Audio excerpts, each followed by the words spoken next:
नमस्कार शेतकरी मित्रांनो, मी दीपक जाधव, नाशिक। बघा, आज एक वेगळा विषय मी तुमच्या पुढे घेऊन आलो आहे, जो आपल्या शेतकऱ्याशी संबंधितच आहे। बघा मित्रांनो, महान वैज्ञानिक डॉक्टर अल्बर्ट आइन्स्टाईन यांनी म्हटलं होतं, जर या जगातून मधमाशी नष्ट झाली तर हे जग नष्ट होईल। म्हणून अन्न साखळी जर नष्ट झाली तर ह्या ठिकाणी जग देखील त्या ठिकाणी नष्ट होईल, असं त्या शास्त्रज्ञांनी सांगितलं होतं। म्हणून जो काही आज मी विषय घेऊन आलोय तुमच्या पुढे, ते म्हणजे सर्प, म्हणजे नाग किंवा साप। जगभरामध्ये सापाच्या हजारो प्रजाती आढळतात। प्रत्येक देशामध्ये त्या ठिकाणी वेगळीच प्रजात असते। मित्रांनो, सापाबद्दल अगदी वेद, उपनिषद, पुराण आणि याच्यामध्ये उल्लेख त्या ठिकाणी आढळतो। भगवान शंकराच्या गळ्यामध्ये देखील साप आढळतो। अगदी अमृत मंथन केलं तेव्हा वासुकी नागाची त्या ठिकाणी सापाचा वापर केला होता।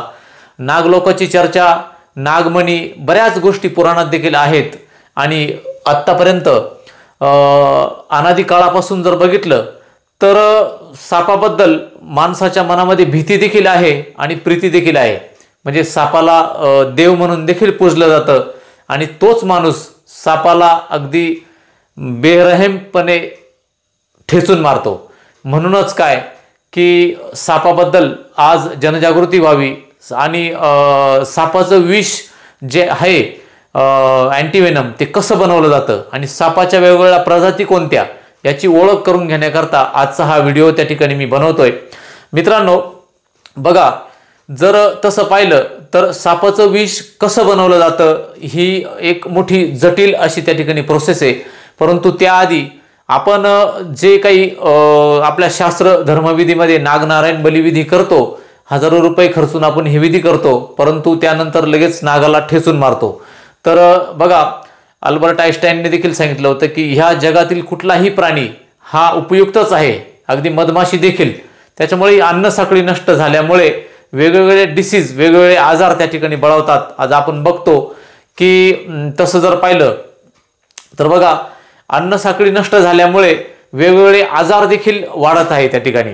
म्हणून आज जो विषय मी तुमच्या समोर घेऊन आलो आहे तो त्या ठिकाणी आपण पाहूया।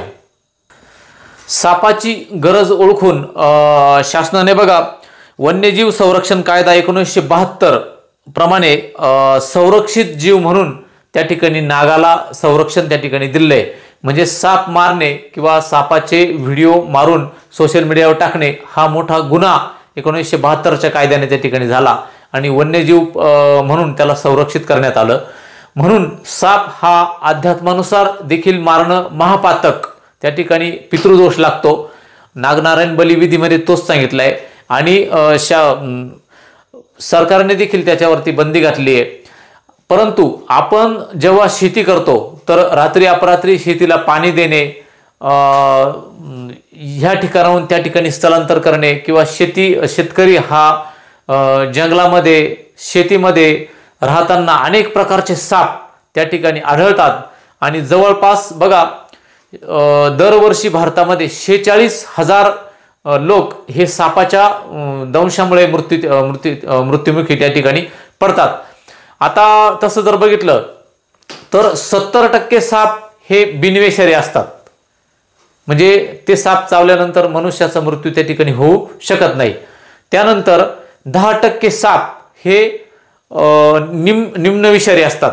10 ते 15% साप निम्न विषारी, म्हणजे त्यांचा विषाचा परिणाम होतो पण कमी होतो। आणि 10 ते 15% साप हे विषारी असतात। आता जगभरामध्ये वेगवेगळ्या प्रकारचे साप आणि त्याच्यामध्ये आढळणारं वेगवेगळ्या प्रकारचे विष त्या ठिकाणी आपण ते जाणून घेऊया। बघा, आता स्क्रीनवर तुम्ही बघू शकता, भारतामध्ये साधारणपणे 4 प्रकारचे साप हे विषारी साप त्या ठिकाणी आढळतात आणि महाराष्ट्रामध्ये प्रामुख्याने हे साप आढळतात। त्यामध्ये प्रथम जो येतो तो इंडियन कोब्रा, त्याला नाजा म्हणतात किंवा इंडियन कोब्रा। या इंडियन कोब्रामध्ये देखील अनेक प्रकारचे टाइप्स त्या ठिकाणी आढळतात। दुसरा जो प्रकार आहे तो म्हणजे घोनस। ही घोनस देखील आपल्याकडे त्या ठिकाणी आढळते। ह्या घोनसमध्ये न्यूरोटॉक्सिन्स नावाचं त्या ठिकाणी विषाचा एक प्रकार असतो, ते न्यूरोटॉक्सिन विष त्या ठिकाणी। आणि इंडियन कोब्रा जो आहे नाजा ज्याला म्हणतात, त्याच्यामध्ये न्यूरोटॉक्सिक ह्या प्रकाराचं विष त्या सापाच्या दंशामध्ये असतं. आणि जी घोणस असते तिच्यामध्ये हेमोटॉक्सिन नावाचं ते विष असतं. इंग्रजीमध्ये त्याला रसेल्स वायपर असं त्या ठिकाणी म्हटलं जातं. तिसरा जो साप आहे तो म्हणजे कॉमन क्रेट. हा साप रात्री निघतो. हा निशाचर म्हणजे त्याला म्हटलं जातं की हा रात्रीच निघतो. त्याला पटेरी मण्यार त्या ठिकाणी आपल्याकडे म्हटलं जातं. हा अतिशय विषारी असा साप त्या ठिकाणी आहे. तर त्याच्यामध्ये देखील न्यूरोटॉक्सिक प्रकारचं विष असतं जे किंग कोब्रा किंवा इंडियन कोब्रा याच्यामध्ये जे असतं. आणि चौथा प्रकारचा जो साप आहे म्हणजे फुरसे. हा त्याला स्कॉस कॅटल वायपर असं म्हटलं जातं. हा स्कॉस कॅटल वायपर जो आहे त्याला फुरसे म्हटलं जातं. हा आणि घोणस यांची जे बाईट्स करण्याची पद्धत ही जवळपास सारखीच असते. आणि त्याच्यामध्ये न्यूरोटॉक्सिक घोणसमध्ये न्यूरोटॉक्सिक प्रकारचं विष असतं आणि फुरसेमध्ये देखील सायटोटॉक्सिक किंवा कार्डिओटॉक्सिन्स प्रकारचं विष त्या ठिकाणी असतं. म्हणजे ह्या इंडियन कोब्रा आणि पटेरी मण्यार याच्यामध्ये एक प्रकारचं विष असतं. घोणस आणि फुरसे यांच्यामध्ये एक वेगळ्या प्रकारचं विष त्या ठिकाणी असतं. 2 ते 3 प्रकारचे विष त्या ठिकाणी असतात. आता पटेरी मण्यार मध्ये नागापेक्षा 15 पट 12 ते 15 पट विषाची तीव्रता त्या ठिकाणी जास्त असते आणि हा साप रात्रीच त्या ठिकाणी निघतो. आता बघा आपण इंडियन कोब्रा बघा मी स्क्रीनवर त्या ठिकाणी टाकेल एडिटिंग मध्ये तुम्ही बघून घ्या. या इंडियन कोब्रामध्ये याला नाजा म्हणतात. तर याच्यामध्ये अनेक प्रकारचे टाइप्स त्या ठिकाणी आढळतात. जवळपास हा साप जर त्याला वाटलं की माझ्यावर आता शत्रूचं आक्रमण होतंय त्यावेळेस तो फणा उभारतो. तर या फणा उभारल्यानंतर साधारणपणे स्क्रीनवर तुम्ही बघू शकता अशा प्रकारे तो दिसतो. त्याच्यात भारतात किंवा भारताच्या बाहेर वेगवेगळ्या प्रकारच्या टाइप्स त्या ठिकाणी आढळतात. याच्यामध्ये सफेद कलरचा देखील नाग त्या ठिकाणी असतो. त्यानंतर पूर्ण ब्लॅक म्हणजे काळा असतो तो देखील फणीस उभारतो. तो देखील नाग त्या ठिकाणी आपल्याला असतो. दुसरा एक प्रकारचा राखाडी कलरचा जो आपण इंडियन कोब्रा म्हणतो जो स्क्रीनवर बघताय तो देखील आपल्याकडेच आढळतो. तो भारतामध्ये जास्त त्याचा वावर असतो. तिसरा एक प्रकारचा साप असतो तो म्हणजे लाल कलरचा साप. त्या ठिकाणी इंडियन कोब्रामध्ये लाल कलरचा एक कोब्रा त्या ठिकाणी आढळतो.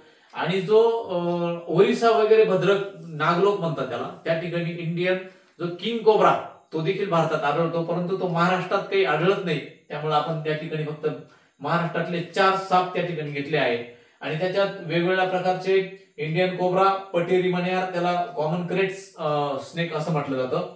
त्या ठिकाणी फुरसे स्कॉस कॅटल व्हायपर असं म्हटलं जातं. बघा हे 4 साप या ठिकाणी मी तुम्हाला सांगितले.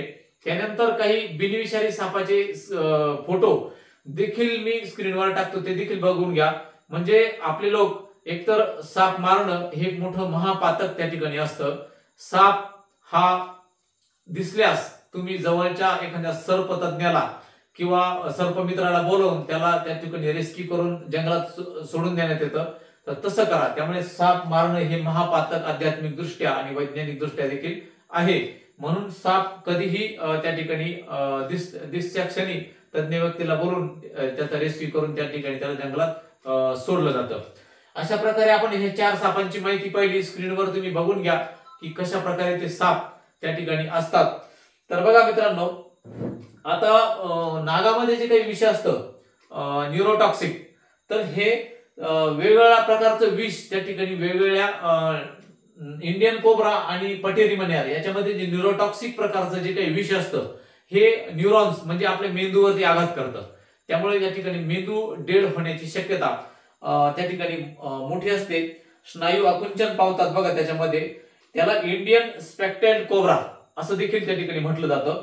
अर्धांगवायूने श्वसन क्रिया बंद पडणे हृदय क्रिया बंद पडणे ह्या गोष्टी देखील त्याच्यात होतात. आणि त्या मेंदूतून संचलित केल्या जाणाऱ्या क्रिया बंद पाडण्याची शक्ती या न्यूरोटॉक्सिक पॉइझन मध्ये असते. आता हे जे 2 जे आहे घोणस आणि फुरसे याच्यामध्ये जे काही हेमोटॉक्सिक सायटोटॉक्सिक आणि कार्डिओटॉक्सिक हे जे विष आहे तर ह्या विषामध्ये साधारणपणे जे विष असतं त्याच्यात पॅरालिसिस होणे किंवा रक्त पातळ होणाऱ्या जे काही हार्मोन्स आहेत त्या ठिकाणी त्याच्यावर आघात करून त्याचे बाईट्स झाल्यानंतर रक्त नाकावाटे, तोंडावाटे किंवा त्वचेवाटे बाहेर पडण्याच्या ज्या गोष्टी त्या ठिकाणी घडतात, म्हणून अशा ज्या गोष्टी आहेत ह्या सापांच्या बाईट्स मध्ये आढळून येतात. बघा मित्रांनो, की अनादी काळापासून सर्पदंश झाल्यानंतर त्यावर वेगवेगळ्या उपचार करण्याच्या पूर्वी पद्धती होत्या. पूर्वी मांत्रिकाकडून फूक मारणे वगैरे प्रकार करत होते, किंवा काही आयुर्वेदिक वनस्पती देखील त्या काळात प्रभावी होत्या, त्याच्यामुळे त्याच्यावरती उपचार केला जायचा. परंतु आता बघा, आताच्या काळामध्ये त्याच्यावर अँटीव्हेनम तयार झालेला आहे. ते अँटीव्हेनम कसं तयार केलं जातं आपण या ठिकाणी बघणार आहोत. परंतु बघा, पूर्वीच्या काळी आयुर्वेदिक वनस्पती होत्या तिथपर्यंत खरं होतं, परंतु व्हायचं काय की 70% जे काही बिनविषारी साप हे चावले जायचे, त्याच्यातून एखादा रुग्ण वाचला जायचा. तर एखाद्या भक्तानं किंवा एखाद्या बाबाने बरं केलं असं त्या ठिकाणी सांगितलं जायचं, पण तसं नव्हतं. तो बिनविषारी साप चावायचा म्हणून तो वाचला जायचा. परंतु विषारी साप चावल्यानंतर बाबाकडे, भुवाकडे, मांत्रिकाकडे नेल्यानंतर त्या ठिकाणी तो व्यक्ती 100% एक्सपायरच व्हायचा त्या ठिकाणी पूर्वीच्या काळी. पण नंतरच्या काळामध्ये साधारणपणे 110 वर्षापूर्वी डॉक्टर अल्बर्ट कॅम्लेटी आणि डॉक्टर व्हिटल ब्राझिली या दोन शास्त्रज्ञांनी अँटीव्हेनम तयार केलं. आता हे अँटीव्हेनम कसं तयार केलं तर त्याची कथा देखील मोठी त्या ठिकाणी रोचक आहे. त्यांनी वेगवेगळ्या सशावरती, उंदरावरती, वेगवेगळ्या प्राण्यांवरती त्या ठिकाणी प्रयोग केले. तर अँटीव्हेनम हे कसं तयार केलं जातं, अँटीव्हेनमचे प्रकार किती बघा मित्रांनो. अँटीव्हेनमचे 2 प्रकार आहेत, एक पॉलिव्हॅलेंट आणि एक मोनोव्हॅलेंट, असे 2 प्रकार त्या ठिकाणी असतात. पूर्वीच्या काळी 20-25 वर्षापूर्वी जर साप चावला तर त्याला दवाखान्यात नेल्यानंतर तिला एकतर कुठल्या प्रकारचा साप चावला तो साप घेऊन जावा लागायचं. जर साप नसेल तर छोटीशी चाचणी करून हा कुठल्या प्रकारचा साप चावला, त्याच्यानंतर त्याला ते एक ठराविक प्रकारचं म्हणजे फुरसे करता वेगळं, त्यानंतर घोणस करता वेगळं, पटेरी मण्यार करता वेगळं, किंग कोब्रा करता वेगळं, असे वेगवेगळ्या प्रकारचे विष त्या ठिकाणी दिलं जायचं. परंतु नंतर जे काही पॉलिव्हॅलंट प्रकारच्या जे काही अँटीव्हेनम बनवलं गेलं, तर आता भारतामध्ये अँटीव्हेनम म्हणजे काय, ज्या बनवणाऱ्या देखील ज्या कंपन्या आहेत त्या कंपन्यांचं मी नाव सांगतो बघा, की भारत सिरम्स अँड व्हॅक्सिन ही देखील कंपनी त्या ठिकाणी अँटीव्हेनम बनवते. नंतर सिरम इन्स्टिट्यूट, नंतर हाफकिन इन्स्टिट्यूट, नंतर सेंट्रल रिसर्च इन्स्टिट्यूट कासवली आणि व्हीएनएस बायो प्रॉडक्ट ही कंपनी, आणि त्यानंतर बायोलॉजिकल ई लिमिटेड ह्या कंपन्या अँटीव्हेनम त्या ठिकाणी बनवतात.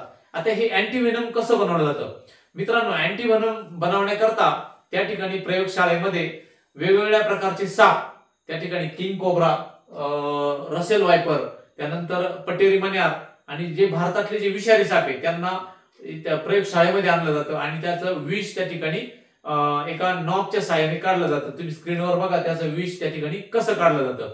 आता हे विष काढल्यानंतर मित्रांनो, हे विष एका वेगवेगळ्या प्राण्यांवरती त्याचे प्रयोग जेव्हा शास्त्रज्ञांनी केले तर त्यांना असं आढळलं की घोडा हा ह्या विषाला दाद देतो. मग त्या ठिकाणी काय केलं जातं की इंजेक्शनच्या साहाय्याने ते समजा किंग कोब्रा आहे, त्याचं किंग कोब्राचं काही अंशी विष त्या घोड्याच्या नसेमधून म्हणजे इंजेक्ट केलं जातं. त्याच्यानंतर घोड्यावर त्याचा काही फारसा प्रभाव होत नाही, परंतु घोडा अस्तव्यस्त होतो. त्यानंतर तो काही तासानंतर परत एकदा सुस्थितीत येतो.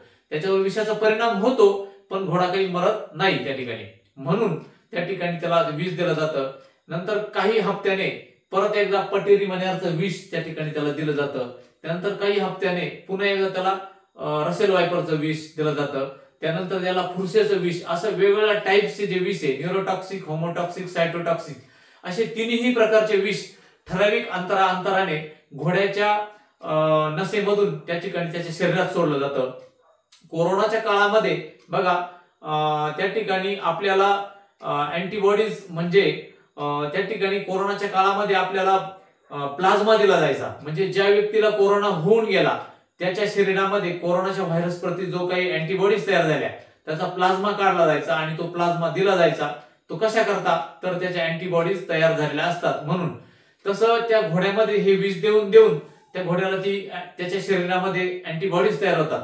त्यानंतर शास्त्रज्ञ काय करतात डॉक्टर की त्याच्या घोड्यातून ते 6 महिन्यानंतर त्या घोड्यामध्ये अशी शक्ती तयार होते की त्याच्यामध्ये त्या तीनही प्रकारच्या सापाच्या वेगवेगळ्या प्रकारच्या विषामध्ये अँटीबॉडीज तयार होतात. त्यानंतर ते विष त्या ठिकाणी घोड्याचं ब्लड त्या ठिकाणी कलेक्ट केलं जातं.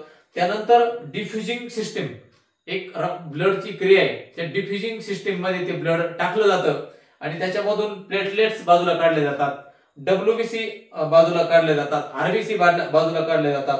त्यानंतर प्लाझ्मा आणि अँटीबॉडीज बाजूला काढले जातात. आता प्लाझ्मा म्हणजे काय मित्रांनो, तुम्हाला जर जखम झाली तर रक्त येतं, काही काळानंतर रक्त थांबलं जातं, परंतु एक चिकट असा द्रव त्या जखमेमधून तुम्हाला येताना दिसतो, तोच म्हणजे प्लाझ्मा. आता हा प्लाझ्मा म्हणजे अँटीबॉडीज. आता काय होतं, जेव्हा माणसाला साप चावतो तर तात्काळ त्या ठिकाणी अँटीबॉडीज नसतात शरीरामध्ये, म्हणून मनुष्य हा सापाच्या विषाने त्या ठिकाणी मृत्यू होतो. म्हणून मित्रांनो बघा, त्या ठिकाणी ह्या घोड्याच्या रक्तामधून त्या ठिकाणी डिफ्युजिंग जी पद्धत आहे त्याच्यामधून प्लेटलेट्स बाजूला, RBC बाजूला, WBC बाजूला, प्लाझ्मा बाजूला आणि त्याच्यानंतर जे काही अँटीबॉडीज काढल्या जातात त्याच्या ठराविक व्हॅक्सिन तयार केलं जातं आणि ह्या करणाऱ्या कंपन्या आता जसं सिरम इन्स्टिट्यूट आहे. त्यानंतर मनुष्याला जेव्हा समजा किंग कोब्रा त्या ठिकाणी किंवा इंडियन कोब्रा किंवा रसेल वायपर बाईट्स झाला, दंश झाला, तर त्या ठिकाणी ते विष त्या ठिकाणी त्या व्यक्तीला दिलं जातं. ते विष जे अँटीव्हेनम त्या ठिकाणी दिलं जातं. आता हे अँटीव्हेनम जेव्हा शरीरात जाईल, अँटीव्हेनम शरीरात गेल्यानंतर जो साप चावलेलं विष आहे त्या विष हे विषाला मारतं. म्हणून तो प्लाझ्मा काय करतो की त्या शरीरातील त्या विषाला शोधतो आणि त्याचा प्रभाव त्या ठिकाणी नष्ट करतो. म्हणून विषाला विष मारतं ही जी म्हण आहे ती ह्याच ठिकाणी हे करते की त्या घोड्यातील अँटीबॉडीज त्या ठिकाणी वर्किंग करतात. आता त्या घोड्याला 4ही प्रकारच्या सापाचे विष दिल्यामुळे त्याच्यामध्ये आता पूर्वीसारखं नाहीये की कुठलाही साप चावला तर एकच प्रकारचे अँटीव्हेनम त्या ठिकाणी असतं, परंतु वेगवेगळ्या प्रकारच्या मोनोव्हेलंट आणि पॉलिव्हेलंट अशा देखील लस त्या ठिकाणी उपलब्ध आहे, स्वतंत्र देखील आहे आणि एकच देखील त्या ठिकाणी लस उपलब्ध असते. थोडक्यात मेंढी किंवा घोडा 90% घोड्याच्याच अँटीबॉडीज त्या ठिकाणी घेतल्या जातात. म्हणून माणसाला वाचवण्याकरता घोड्याचं खूप मोठं योगदान त्या ठिकाणी आहे. तर मित्रांनो बघा, आज जी काही सापांबद्दल मी जी काही माहिती सांगितली तर ही माहिती संकलित करून ठेवा. त्यानंतर बघा, सर्वात महत्वाची माहिती मी तुम्हाला या ठिकाणी सांगणार आहे. तर सापाचं विष कसं बनवलं जातं ही पद्धत मी तुम्हाला सांगितली आहे. साधारण घोड्याचं खूप मोठं योगदान आहे मानवाच्या जीवनामध्ये. घोड्याच्या अँटीबॉडीज आपण त्या ठिकाणी वापरतो, हा एक भाग झाला. त्यानंतर सर्वात मोठा विषय, तर आपण शेतीचे काम करताना जर आपल्याला सर्पदंश झाला तर सर्पदंश झाल्यानंतर मित्रांनो की त्या ठिकाणी कुठल्याही मांत्रिकाकडे, फाकफूक करणाऱ्याकडे, बाबाकडे त्या ठिकाणी घेऊन जायचं नाहीये. प्रथम ती जखम स्वच्छ धुवायची, त्या ठिकाणी पट्टी व्यवस्थित घट्ट बांधून तात्काळ आपण त्या ठिकाणी सरकारी सिव्हिल हॉस्पिटलमध्ये जायचंय किंवा खासगी जिथे रुग्णालय त्या ठिकाणी आपल्याला अँटीव्हेनम उपलब्ध आहे त्या ठिकाणी जायचंय. दुसरी एक गोष्ट सर्वात महत्वाची सांगायची तुम्हाला, तुमच्याकडे तुमच्या आजूबाजूच्या लोकेशनच्या 4 ते 5 सिव्हिल हॉस्पिटलचे नंबर तुम्ही डायरीत नोंद करून ठेवायचे, कारण आपल्याकडे नंबर नसतात त्या ठिकाणी. बऱ्याच वेळा असं होतं की अचानक सर्पदंश होतो आणि आपण त्या रुग्णाला घेतो आणि गाडीत टाकतो आणि तालुक्याच्या गावी त्या सरकारी हॉस्पिटलमध्ये घेऊन जातो, मात्र त्या ठिकाणी अँटीव्हेनम उपलब्ध नसतं. म्हणून आपण त्या ठिकाणी जिल्ह्याच्या गावाला घेऊन जातो, तोपर्यंत त्यात रुग्णाचा त्या ठिकाणी प्राण जातो. अशा खूप केसेस झालेल्या आहेत. म्हणून आपल्या जवळच्या 4 हॉस्पिटलचे नंबर त्या ठिकाणी तुम्ही डायरेक्ट लिहून ठेवा. त्यानंतर खासगी रुग्णालयाचे देखील नंबर त्या ठिकाणी तुम्ही डायरेक्ट लिहून ठेवा. सर्पदंश झाल्यानंतर प्रथमोपचार करा तात्काळ, आणि ह्या 4ही ज्या ठिकाणी तुम्ही घेतले फोन करा, आधी कॉलिंग करून घ्या की अँटीव्हेनम त्या ठिकाणी उपलब्ध आहेत का, आणि असेल तरच घेऊन जा, म्हणजे त्या रुग्णाचा प्राण हा 100% त्या ठिकाणी वाचतो. आणि जर असं झालं की कोणाला जर सर्पदंश झालेला असेल तर त्याला धीर द्या, म्हणजे घाबरून जाणं किंवा ह्या ज्या गोष्टी आहे आपल्या खेडेगावामध्ये अगदी त्याची धावपळ सुरू होते किंवा लोक वेगवेगळ्या पद्धतीने कोणी मिरची देतं, कोणी साखर देतं, असे कुठलेही प्रयोग त्या ठिकाणी करायचे नाहीये. तर मी ज्या पद्धतीने आज तुम्हाला समजून सांगितलं की अँटीव्हेनम कसं बनलं जातं आणि साप चावल्यानंतर सापाच्या वेगवेगळ्या प्रजाती त्या ठिकाणी सांगितल्या. जगभरामध्ये वेगवेगळ्या प्रकारच्या सापाच्या प्रजाती आहे. आपल्याकडे या 4 विषारी सापाच्या टाइप्स त्या ठिकाणी आहे. इंडियन कोब्रा जो किंग कोब्रा म्हणतो तो भारताच्या ठराविकच भागात आढळतो, आणि जगातील सर्वात विषारी जो ब्लॅक मांबा साप, जो बाईट झाल्यानंतर मनुष्य तात्काळ त्या ठिकाणी मृत्यू होतो, तो भारतात त्या ठिकाणी नाही येतो, आफ्रिकेच्या जंगलामध्ये त्या ठिकाणी तो आढळतो. आणि अनेक प्रकारचे साप जे विषारी आहेत ते आपल्यापासून दूर आहेत. त्यामुळे जे आहे ते विषारी, या नागांमध्ये जर ब्लॅक नाग असेल तर तो अतिशय विषारी असतो, परंतु तो डोंगरामध्ये असतो. किंवा लाल साप जो नाग, तो देखील आपल्याकडे आढळत नाही. सफेद, लाल आणि जो ब्लॅक, हे 3 प्रकारचे जे इंडियन कोब्रा जे आहेत ते अतिशय दुर्मिळ आहे आपल्याकडे. पण आपल्याकडे जो राखाडी भुरक्या कलरचा जो साप इंडियन कोब्रा जो आढळतो तो त्या ठिकाणी आहे. म्हणून ही माहिती सर्वांनी संकलित करा आणि हा व्हिडिओ जर आवडला असेल तर सर्वांना पाठवा आणि जर त्या ठिकाणी लाईक देखील करा आणि चॅनल सबस्क्राईब करा. अशीच नवनवीन माहिती मी तुमच्यापर्यंत त्या ठिकाणी घेऊन येईल. धन्यवाद.